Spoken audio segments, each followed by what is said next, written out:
Good morning. It's going to feel a lot like the end of July today. The heat, though, will get stronger this week, and we will be sizzling under scorching temperatures.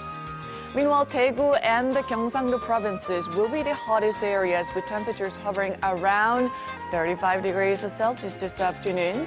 And a heat wave advisory has been issued in those regions, while the air is losing its moisture with dry weather alerts in place for many eastern parts of the country.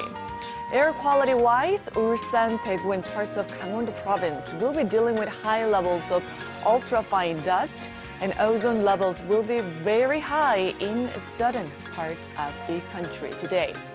Daily highs will be a couple notches higher today, while Busan and Jeju should have bearable temperatures at 26 degrees this afternoon.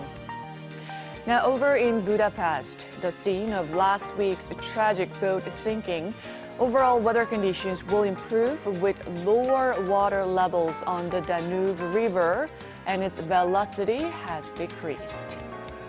That's Korea for you, and here's the international weather for viewers around the world.